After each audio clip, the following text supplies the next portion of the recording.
समस्त ग्रामस्थ मंडळी वेलतुरा तालुका सेनगाव जिल्हा हिंगोली विदिन्द्रादिदेवैः सदा स्तूयमानं समाधिस्थमूर्तिं भजे ज्ञानदेवं ॐ नमो ज्ञानेश्वरा करुणाकरा दयाळा तुमचा अनुग्रह लाधलो पावन झालो चराचरी योऽन्त प्रविश्य मम वाचमिमां प्रसुप्तां संजीवयत्तिखिल शक्तिधरस्वधाम्ना अन्यांश्च हस्तचरणश्रवणत्वगादीन् प्राणा नमो भगवते पुरुषाय तुभ्यं सोनूपंत तथा कुणी आवडीने मामा असे बोलती नामे शंकर शंकरा सदा समकरा निसंग जो सन्मती पुण्यश्लोकचितो वारकरी संप्रदायाचा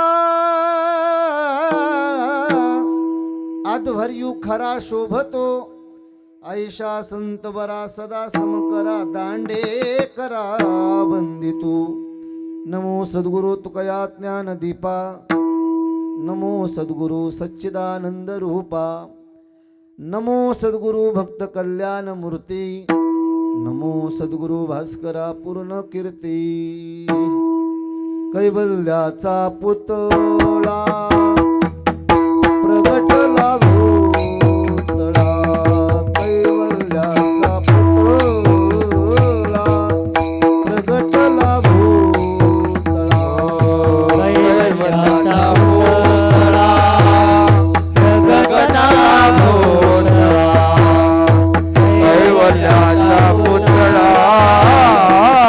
प्रगटला भूतळा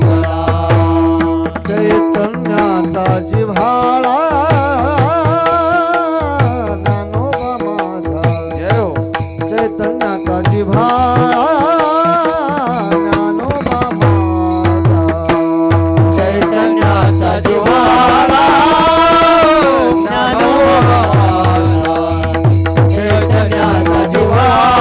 चैतन्याचा जिव्हाळा ज्ञानोबा माझा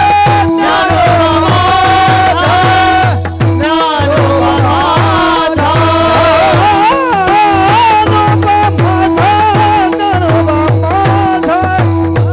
ज्ञानोबा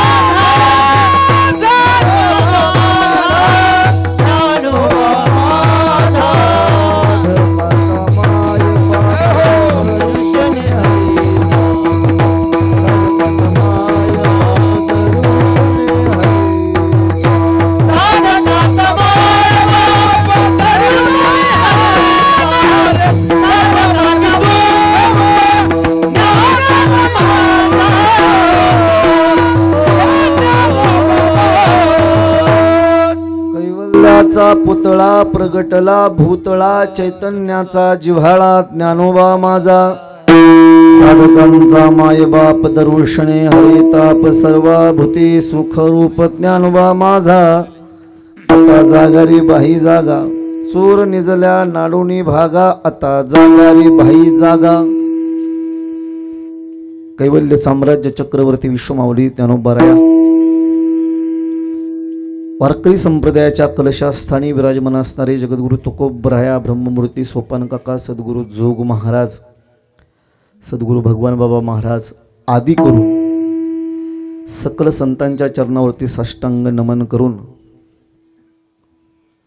सर्व मायबाप श्रोत्यांना अभिवादन करून सेवेला सुरुवात विठाला विठाला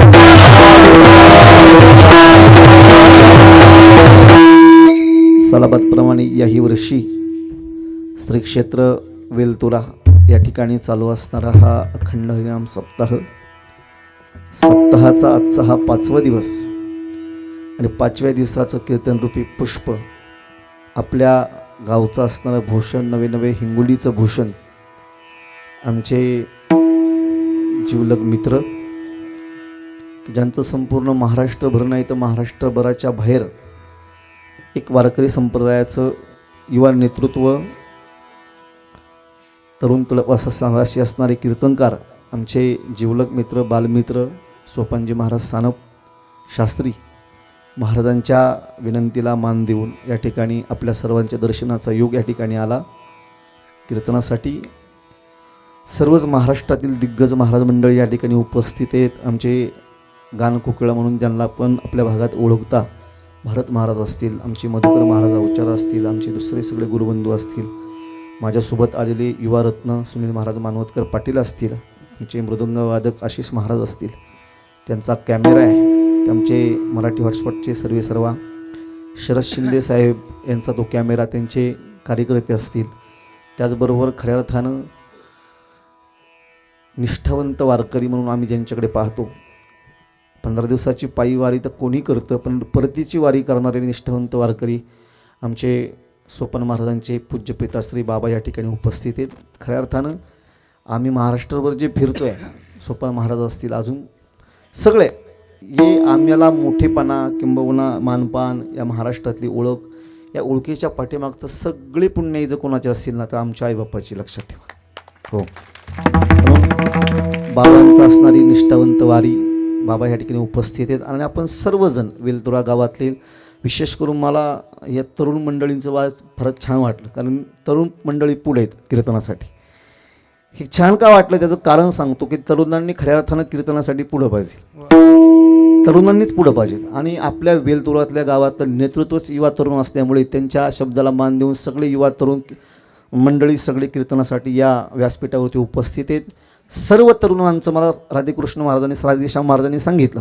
खऱ्या अर्थानं या सप्ताहाच्या नियोजनामध्ये त्यांचाही फार मोठा वाटा आहे. आमचे राधेश्याम महाराज खरबळ असतील, भागवताचार्य रामायणाचार्य आमचे दुसरे दत्तात्रय महाराज खरबळ ना, खरबळ महाराज असतील, सगळेच विनेकरी, सगळेच चोपदार, आपण सर्वजण राधेश्याम महाराजांनी सांगितलं की युवा तरुणांचा फार मोठा उत्साह या सप्ताहासाठी असतो. आणि खरं सांगू, तरुणांनी इथंच आलं पाहिजे आणि याच व्यासपीठावरती आपण रंगलं पाहिजे. ज्या ठिकाणी यायला पाहिजे त्या ठिकाणी माणसं येत नाहीत, आणि जिथं न जायला पाहिजे माणसं तिथं गेल्याशिवाय राहत नाही. हे व्यासपीठ इथे येण्याचं, यारे लहान थोर याते भलते नारी नर, सगळ्यांना इथं अधिकार बोलवलेला, सगळ्यांशी येथे आहे अधिकार. आणि खऱ्या अर्थानं तो अधिकार जोपासत असताना आजचा हा आपल्या गावातील उत्सवाचा हा 5वा दिवस, 5व्या दिवसाचं कीर्तन रूपी पुष्प आज मी या ठिकाणी सेवा सादर करण्यासाठी उपस्थित आहे. अभंग जगगुरु तुकोबरा यांचा आहे. तुकोबरा या अभंगाच्या माध्यमातून तुम्हा आम्हा सर्व जीवांना जाग करतात म्हणजे झोपेतून नाही, तर आपल्याला झोपेतून जागे करत नाही. तुकोबरा या आपल्याला आपल्या आत्मकल्याणाच्या ठिकाणी असणाऱ्या जागृतीबद्दल बोलतायत. विठाला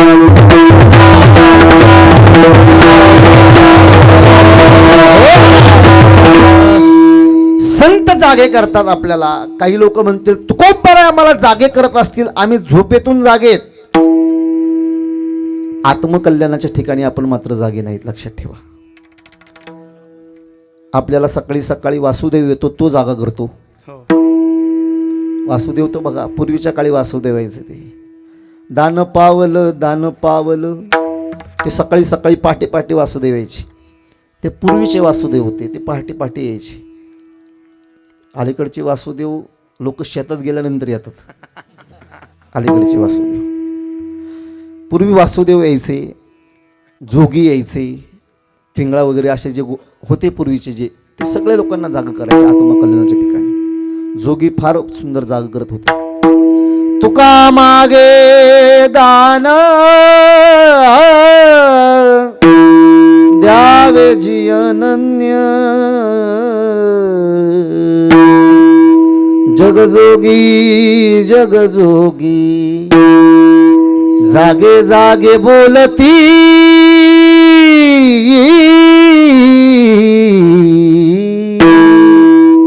संत जागे करतात. आपल्याला पूर्वीचे लोक जागे करत होते, पण आता शहरासारख्या ठिकाणी गेल्यानंतर आपल्याला एक माणूस जागा करतो, माहिती कोण?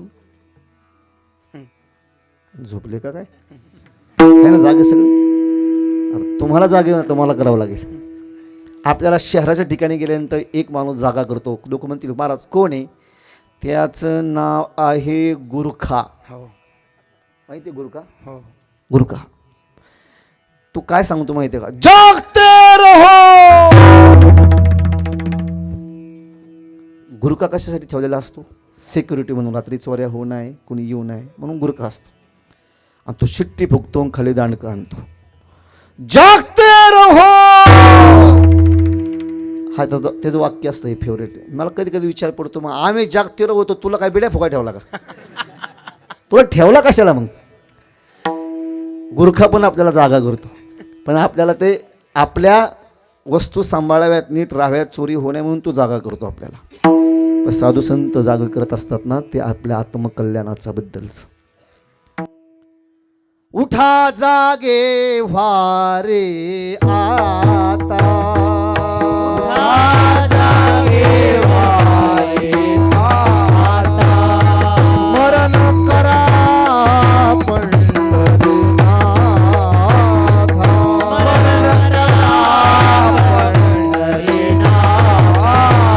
भावे चरणी ठेवा माथा.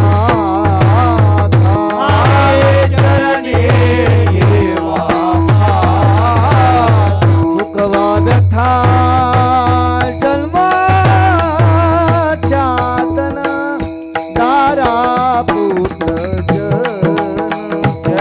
धन दारा पुत्र चुकवा व्यथा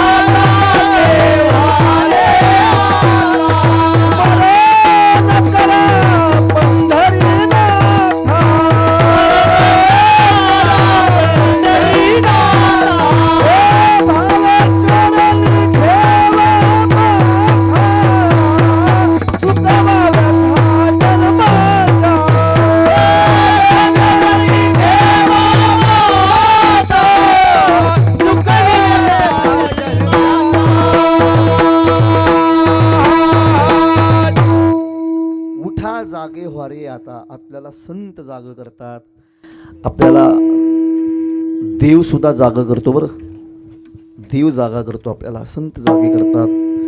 अलीकडे आपल्याला संपूर्ण वारकरी संप्रदाय जागा करतोय उपदेशाच्या माध्यमातून. खऱ्या अर्थानं हे जीवन भगवान परमात्म्याने तुम्हाला दिलेलं असताना, जेणे हा जीव दिला दान, तयाचे करीन चिंतन, जगत जीवन नारायण गायीन गुण तयाचे. जन्म आपल्याला दिला, लक्षात ठेवा. या जगाच्या लोकसंख्येचा विचार जर केला तर या जगामध्ये 184 देश आहेत. 184 देशाची लोकसंख्या 750 कोटी आहे. 184 देशामध्ये भारत नावाचा देश आहे. भारताची लोकसंख्या 135 कोटी आहे. भारतामध्ये महाराष्ट्र नावाचं राज्य आहे. महाराष्ट्राची लोकसंख्या 12 कोटी 30 लाख आहे. महाराष्ट्रामध्ये हिंगोली जिल्हा, हिंगोली जिल्ह्यामध्ये सेनगाव तालुका, सेनगाव तालुक्यामध्ये असणारे हे वेलतुरा गाव. काय लोकसंख्या आहे गावची? नका टेन्शन घेऊ, म्हणजे निवडणुकीला उभं राहणार. 3000. त्या 3000 लोकसंख्येला सोपान महाराजाच्या काल्याच्या कीर्तनाच्या दिवशी मी प्रत्येक पुरुषाला, प्रत्येक तरुणाला एक संपूर्ण पोशाख आळंदीवरून पाठवून देणारी, त्याच्यासोबत ऐका,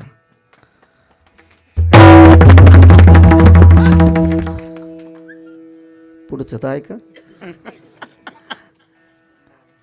पोशाख देणारे म्हणल्यानंतर आता टाळ्या वाजवल्यानंतर पुढचं ऐका. आता पुढं तुम्ही टाळ्या वाजवणार नाही, तुम्ही म्हणता अरे लबाडे रवे.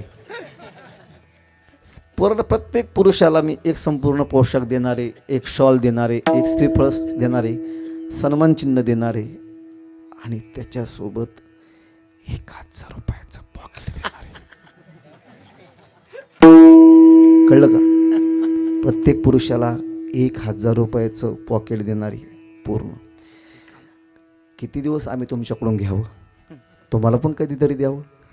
मग प्रत्येक पुरुषाला देणारे, प्रत्येक बाईला एक पैठणी शाल, शाल नाही, साडी, साडी बाईला एक साडी, सन्मान चिन्ह, शॉल आणि 1000 रुपयाचं पॉकेट मी कार्याच्या कीर्तनाच्या दिवशी देणार आहे. पण माझी एक अट आहे, जो तुमच्या वेलतुरा गावामध्ये 500 वर्ष झालं जिवंत आहे अशाच व्यक्तीला ही स्कीम प्राप्त होणार आहे का कुणी तास? आहे का कुणी तास? आहे नाही? Offer fail. विठाला विठाला. का बरं 500 वर्ष जगता येत नाही का? 500 वर्ष जगता येतं का? नाही जगता येत. शरीराने जगता येत नसेल, 500 वर्ष काय 1000 वर्ष जगता येतं. लक्षात ठेवा, आयुष्याचं गणित हे वर्षावरती अवलंबून नाहीये. आयुष्याचं गणित हे महिना, दिवस, तास, मिनिट, सेकंदावरती अवलंबून नाहीये. तर प्रत्येकाच्या आयुष्याची मर्यादा ही श्वासानं अवलंबून. श्वास जपून वापरले तर 1400 वर्ष जगता येतं. उदाहरण चांगदेव महाराज. आणि श्वास संपल्यानंतर काही काही बालकांना आईच्या गर्भामध्ये मरण येत असतं. कोण म्हणलं हजारो वर्ष जिवंत राहता येत नाही? राहता येतं. या वारकरी संप्रदायाच्या अधिष्ठानाखाली हा सप्ताह या ठिकाणी संपन्न होतोय. या वारकरी संप्रदायाचा मूळ पाया विश्वमाऊली ज्ञानोबरायांना आयुष्य मिळालं 22 वर्षाचं. 22व्या वर्षी समाधिस्थ झाले. आज 700 वर्ष झालं तुमच्या आमच्या हृदयामध्ये जिवंत आहेत. याला जगणं म्हणतात. लक्षात. जगद्गुरु तुकोबरांना आयुष्य मिळालं 42 वर्षाचं. 42 वर्षामध्ये एवढी मोठी क्रांती केली. तो का झाला से कळस, भजन करा सावकाश. आयुष्य मिळालं 42 वर्षाचं. 42व्या वर्षी सदेह वैकुंठाला गेले. जया पूजिले आदरे पांडुरंगे, विमानस्थ केले प्रयाण प्रसंगे. तनु मानवी दिव्य लोकीच केली, न त्यागीतिये दिव्य लोकासिनी.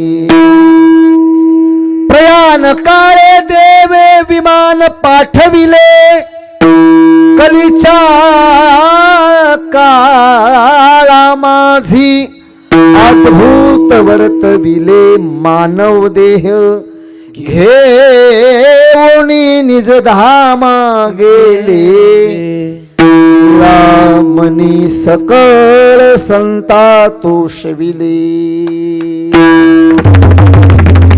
तुकोबांना आयुष्य मिळालं 42 वर्षाचं. एवढी मोठी क्रांती केली. आज 400 वर्ष झालं तुमच्या आमच्या हृदयामध्ये जिवंत आहेत.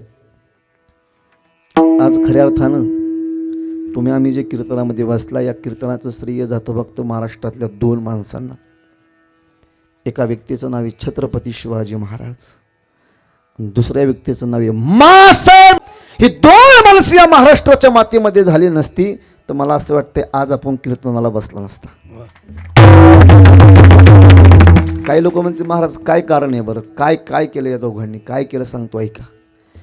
400 वर्षापूर्वी धर्मांतर होत होतं माणसांचं. धर्मांतर होत असताना संपूर्ण धर्माचं धर्मांतर ह्या 2 माणसांनी थांबवलं. एक कवी फार सुंदर बोलतो, मासाहेब तुम्ही जन्माला आल्या नसत्या तर बाटल्या असत्या आमच्या मुलीबाळी, बाटल्या असत्या आमच्या मुलीबाळी तर नसते राहिले कुंकू कपाळी. मासाहेब तुम्ही जन्माला आल्या नसत्या तर नसती राहिली अंगणी तुळस, नसती राहिली अंगणी तुळस तर नसते राहिले मंदिरावर कळस.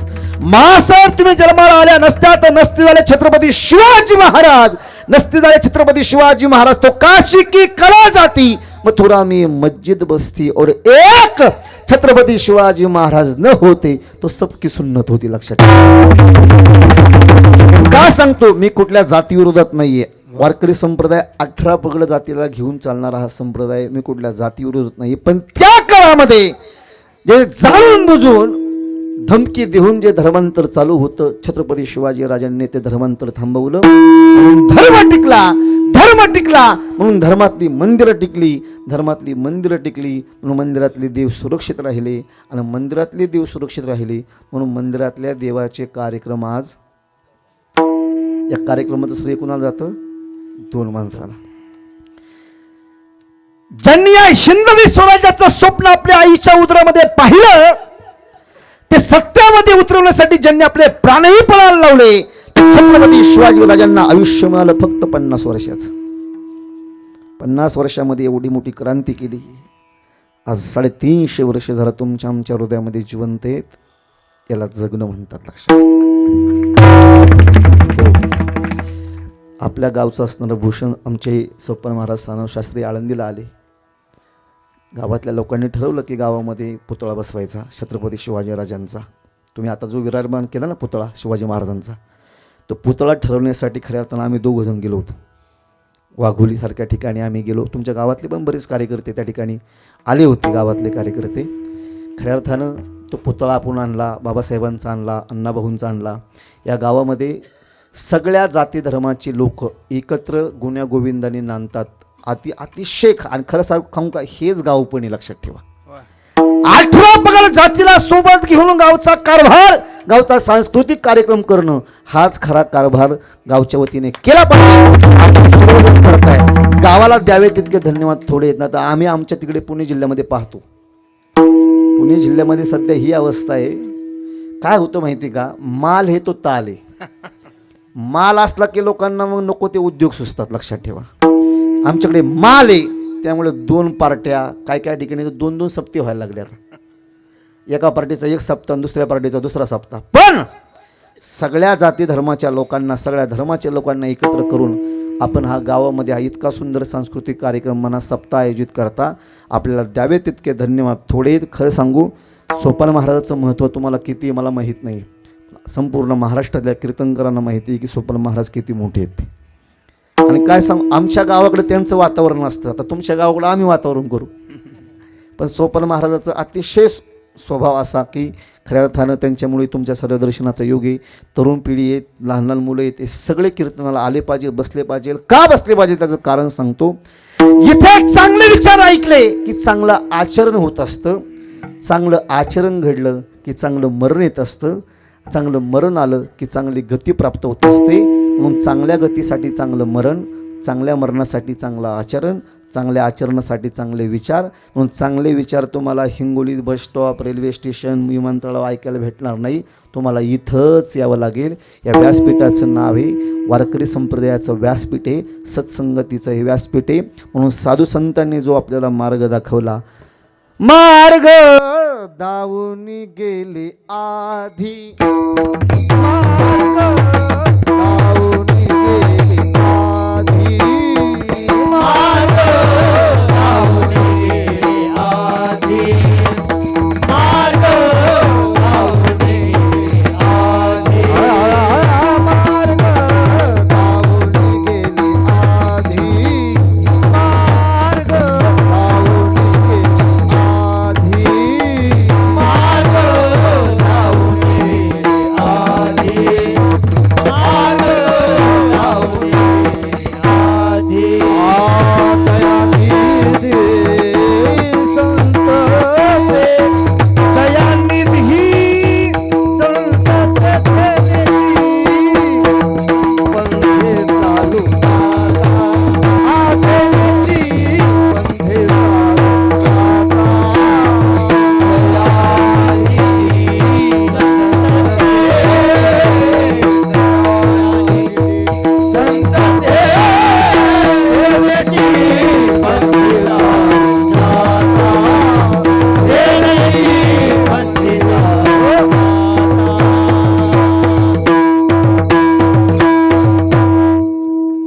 चांगले विचार ऐकण्यासाठी मंडपामध्ये बसलं पाहिजे. खऱ्या अर्थानं श्रेष्ठ लोकांच्याकडे पाहिल्यानंतर आपल्याला आपल्या देहाची किंमत कळली पाहिजे. राजांना आयुष्य मला 50 वर्षाचं. 50 वर्षानंतर सुद्धा आज छत्रपती शिवाजी महाराज तुमच्या आमच्या हृदयामध्ये जिवंत आहेत. याला जगणं म्हणतात. अरे धर्मवीर संभाजी राजांना आयुष्य मिळालं फक्त 32 वर्षाचं. या 32 वर्षामध्ये महाराज एवढी मोठी क्रांती केली. छत्रपती संभाजी राजांना कवी कलशाला पकडण्यात आलं. दोघेला पकडण्यात आल्यानंतर महाराज काटेरी असणारे साखळदंड बांधण्यात आले. आलमगीर औरंगजेबाच्या समोर उभं करण्यात आलं. उभं करत असताना औरंगजेब सांगतो, सांग संभा, स्वराज्य ताब्यामध्ये देशील का?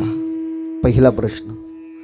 दुसरा प्रश्न, सांग संभा, या स्वराज्यातला खजिना कुठे? दुसरा प्रश्न. तिसरा प्रश्न विचारला आणि सांग संभा, आमच्या सैनिकामधील, आमच्या दरबारातील, सैन्यामधील तुला कोण कोण फितूर झालं होतं? या 3 प्रश्नांची उत्तरं जर तू बरोबर दिली तर तुला जगण्याचा अधिकार आहे, नाही तर तुला आम्ही जिवंत ठेवणार. संभाजीराजांना उभं केलं साखर दंड बांधून. सांग संभा, स्वराज्य ताब्यामध्ये देशील का? पहिल्या प्रश्नाचं उत्तर दिलं. हजारो मौल्यांनी स्वतःच्या रक्ताचं बलिदान या मातीला दिलंय आणि रक्ताने अभिषेक घातल्यामुळे हे स्वराज्य उभं राहिले. हजारो मौल्यांचं बलिदान मी वाया जाऊ देणार नाही. सहजासहजी स्वराज्य तुझ्या ताब्यामध्ये देणार नाही. पहिल्या प्रश्नाचं उत्तर मिळालं. दुसरा प्रश्न, सांग खजिना कुठे? या स्वराज्यातला खजिना म्हणजे या स्वराज्यातले गड किल्ले, या स्वराज्यातला खजिना, या रयतेच्या अंतकरणामध्ये स्वराज्याबद्दलची असणारी निष्ठा आहे, हाच खजिना आहे. तुला खजिना पाहिजे ना, स्वराज्यातल्या रयतेच्या अंतकरणातला खजिना घेऊन ये. निष्ठेबद्दलचा तो खजिना तुला मिळणार नाहीये, हा खजिना आहे. दुसरा प्रश्न संपला. तिसरा प्रश्न विचारला, सांग संभा, तुला आमच्यातलं कोण फितूर होतं? एका व्यक्तीचं नाव दिलं. त्या व्यक्तीचं नाव आहे अकबर. कोण होता तो?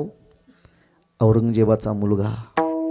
तिन्ही प्रश्न त्या ठिकाणी मनासारखे झाले नाही म्हणून डोळ्यातली आग पाहिली. औरंगजेब बोलतो, अरे इसके आंखें निकालो, ये आंखें मुझे बहुत तकलीफ करते. लाल बुंद झालेल्या सळ्या छत्रपती संभाजी राजांच्या डोळ्यामध्ये घालण्यात आल्या. लाल बुंद झालेल्या छत्रपती संभाजी राजांच्या त्या सळ्या डोळ्यात घातल्या. चिर्रावाजला, आऊसाहेब, आबासाहेब, या डोळ्यांना पुन्हा तुमचं स्वराज्य दिसणार नाहीये. या डोळ्यांना पुन्हा तुमचे डोळ्यात दिसणार नाहीये. या डोळ्यांना पुन्हा तुमचे गडकल्ले दिसणार नाही. अंतकरणाच्या चिंधड्या चिंधड्या झाल्या, डोळे काढण्यात आले. सांग संभा, आता तरी स्वराज्य ताब्यामध्ये देशील का? मान हलवली नाही देणार. हे स्वराज्य हजारो मावळ्यांच्या रक्ताने बलिदान दिलेले स्वराज्य. याची जीभ जास्त म्हणून जीभ बाहेर असडली गेली. तलवारीने घाव घातला गेला. विचार करा फक्त, स्वराज्याचे दुसरे छत्रपती आहेत, राजकुमार आहेत आपल्या राज्याचे.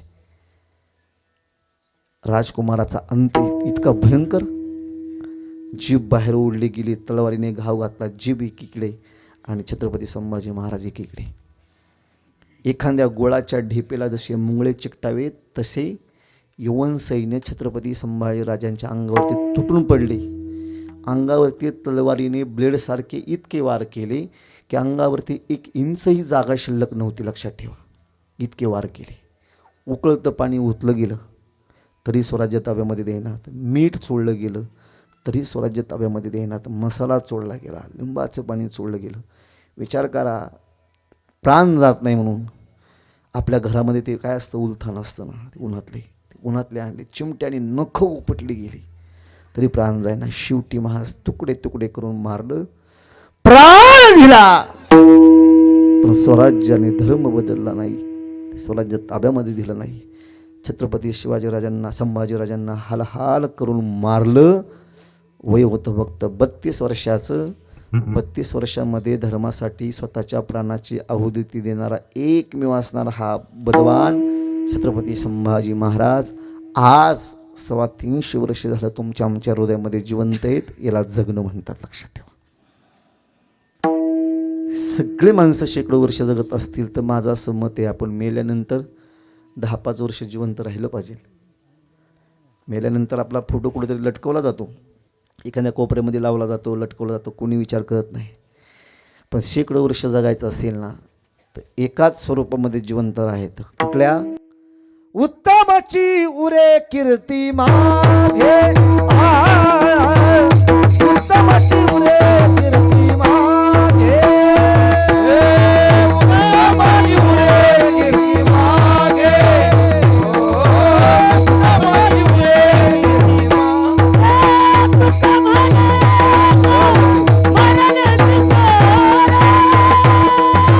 उत्तमाची उरे कीर्ती मागे, उत्तमाची उरे कीर्ती उत्तम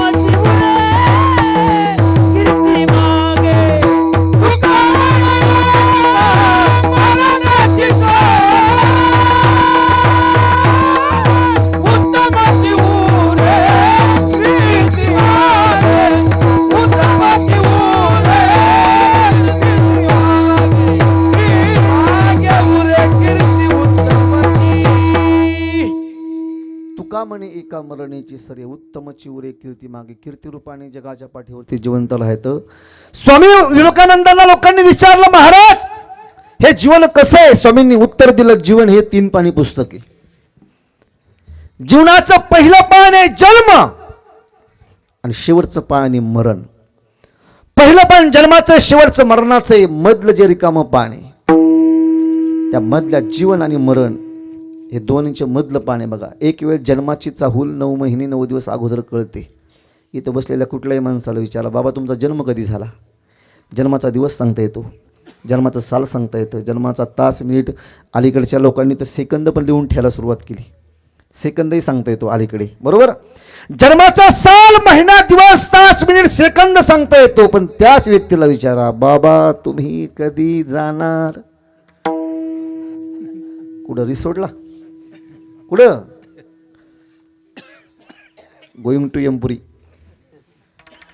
मरणाचा दिवस सांगता येतो का?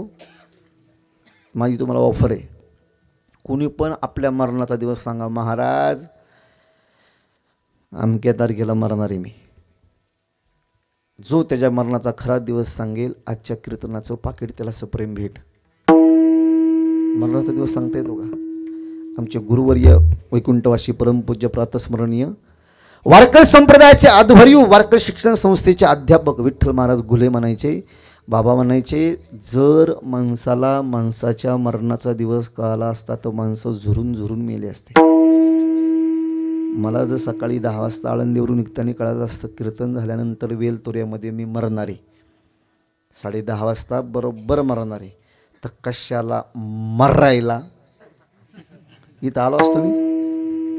आणि तुम्हाला कळालं असतं कीर्तनामध्ये बसले बसले मरण येणारे, तुम्ही तरी मरायला आले असते का? जन्म आपल्या हातात नाही, मरणही आपल्या हातात नाही. आपल्या हातात काय? जन्म आणि मरण याच्या मधलं जे अंतर असतं, कोणी लोक त्याला जीवन म्हणतात, कोणी त्याला आयुष्य म्हणतात. हे जीवन जगायचं कसं हे मात्र आपल्या हातामध्ये असतं, लक्षात ठेवा. कसं जगायचं? विभूतींना विचारा. गेले दिगंबर ईश्वर विभूती आ आ आ हा गेले दिगंबर ईश्वर विभूती आ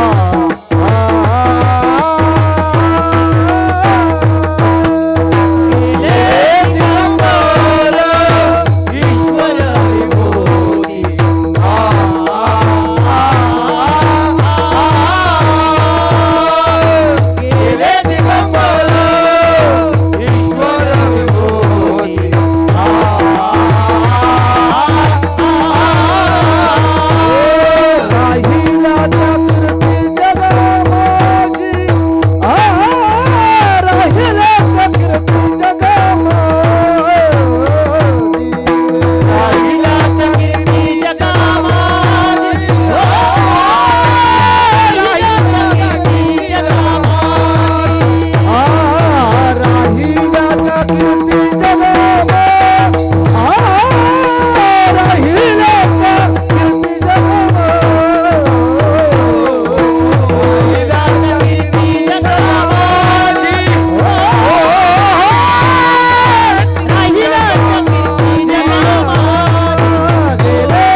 त्या कीर्ती जगा माझी विभूतींना विचारा. त्याचं जीवन जगलो म्हणजे आम्ही जगाच्या पाठीवरती जिवंत राहू. आमचं आत्मकल्याण कशामध्ये बघा, या 5 प्रकारचं जीवन जो जगतो ना, त्या 5 प्रकारच्या लोकांनाच लोक लक्षात ठेवतात. त्यांचीच जयंती साजरी होते, त्यांचीच पुण्यतिथी साजरी होते. बाकीच्या लोकांना महाराज बघा तुम्ही 5 प्रकारचं जीवन जगणारी माणसं आहेत. 1 नंबरचं जीवन आहे देशासाठी जगावं, देशासाठी मरावं. 2 नंबरचं जीवन आहे समाजासाठी जगावं, समाजासाठी मरावं. 3 नंबरचं जीवन आहे देवासाठी जगावं, देवासाठी मरावं. 4 नंबरचं जीवन आहे संतांच्या सेवेसाठी जगावं, संतांच्या सेवेसाठी मरावं. आणि 5 नंबरचं अतिमहत्त्वाचं जीवन आहे आईबापाच्या सेवेसाठी जगावं, आईबापाच्या सेवेसाठी मरावं. या 5 प्रकारचं जो जीवन जगत असेल ना, तोच या जगाच्या पाठीवरती अजरामर होत असतो. उत्तमची उरे कीर्ती मागे, जगामध्ये त्याची कीर्ती राहत नाही. तर तुका म्हणे गाजे वैकुंठी सोहळा, याही भूमंडळा माझी कीर्ती. तो जगाच्या नाही तर त्रिभुवनामध्ये त्याचा नावलौकिक होत असतो. मग घरी जाऊन प्रत्येकाने गोधडीमध्ये झोपल्यानंतर, तुमच्याकडे काय म्हणतात, गोधडीच म्हणतात ना, काय म्हणतात, तुमच्याकडे गोधडी म्हणतात. आमच्या साईडला काही ठिकाणी त्याला लेपट म्हणतात, कुणी त्याला वाकळ म्हणतं, कोणी त्याला सुंदरी म्हणतं, काही काही ठिकाणी त्याला दमकुंडी पण म्हणतात. पाचीचे पाची नावं तुम्हाला जाणं. आता काय करता, ती गोधडी घेऊन झोपल्यानंतर ह्या 5 प्रकारच्या जीवनामध्ये आपण बसतो का, घरी जाऊन आत्मपरीक्षण करा. आणि जर या 5 प्रकारच्या जीवनामध्ये आपण बसत असेल तरच सकाळी झोपेतून उठा, नाही तर संध्याकाळी झोपू नका. घरामध्ये प्रत्येकाच्या 20-20 फूट दोरे आहेत.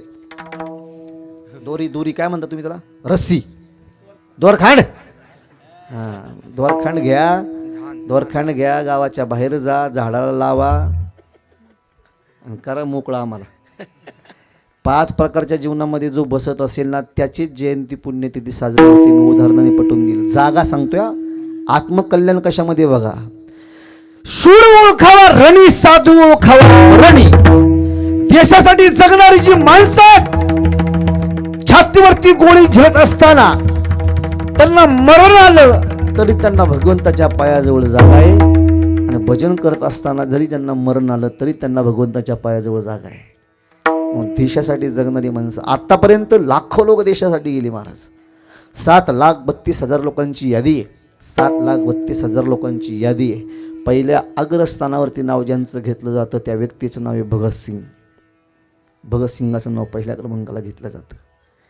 ज्यावेळी 1919 साली जालियनवाला बाग येथे हत्याकांड घडला, त्या हत्याकांडामध्ये लाखो लोक मारले गेले, हजारो लोक मारले गेले.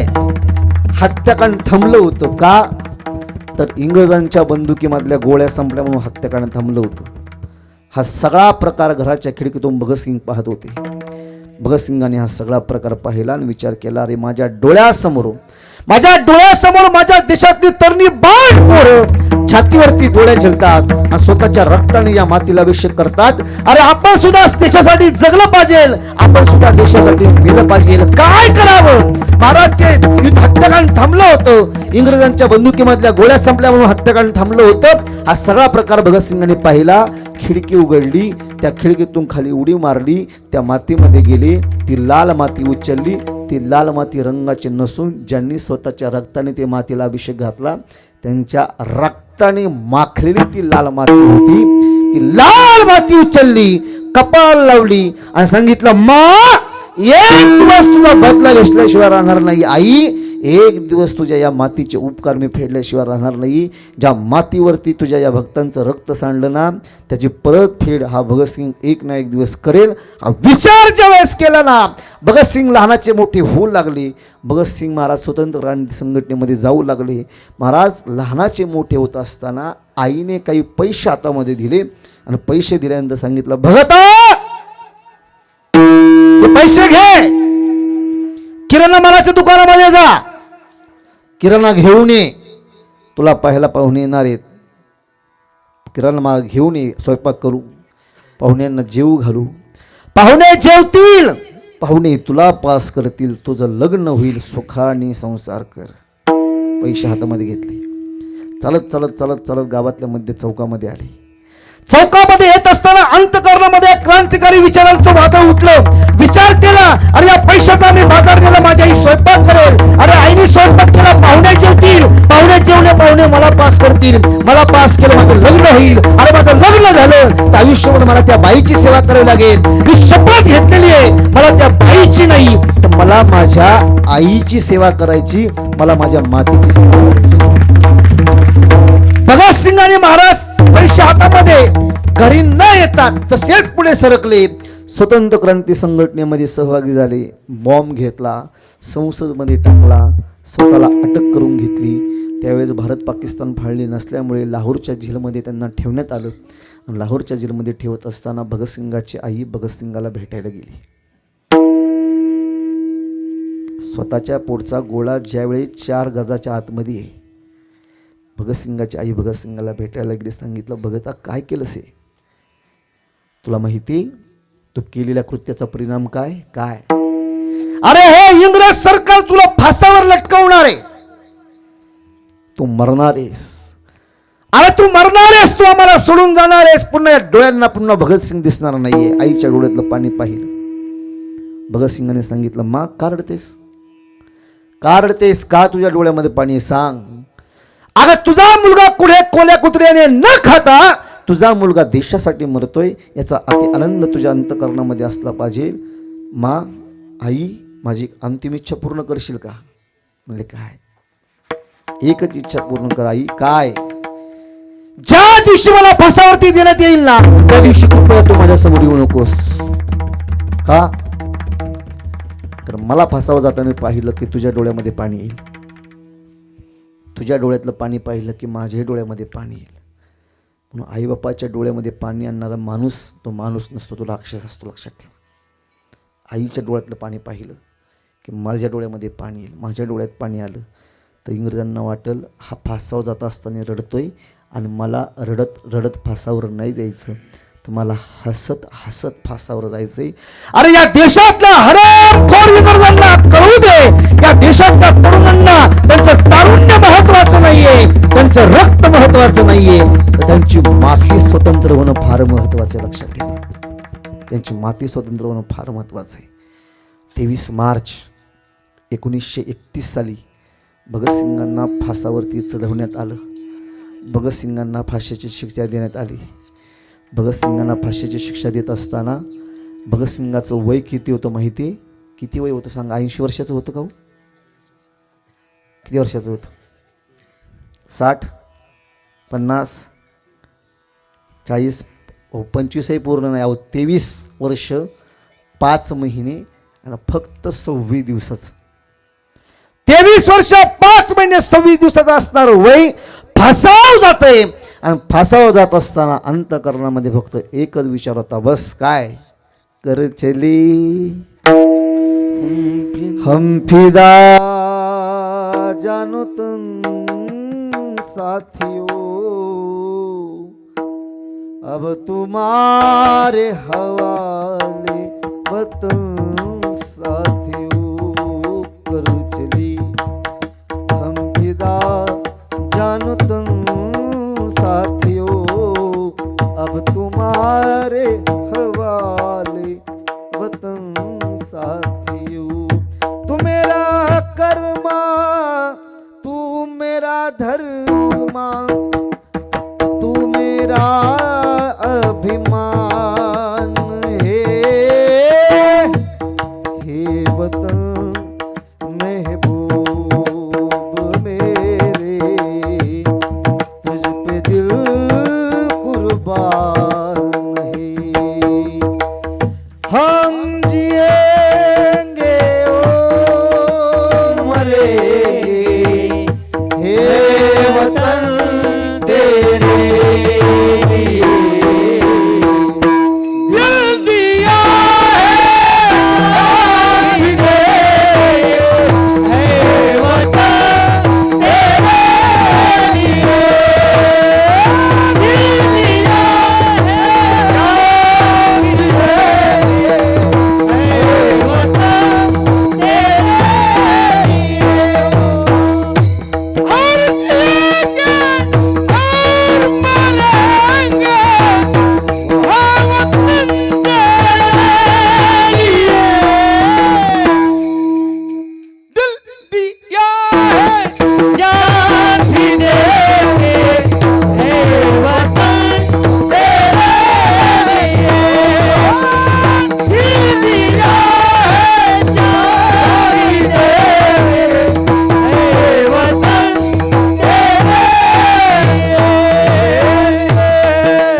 समस्त ग्रामस्थ मंडळी वेलतुरा तालुका सेनगाव जिल्हा हिंगोली.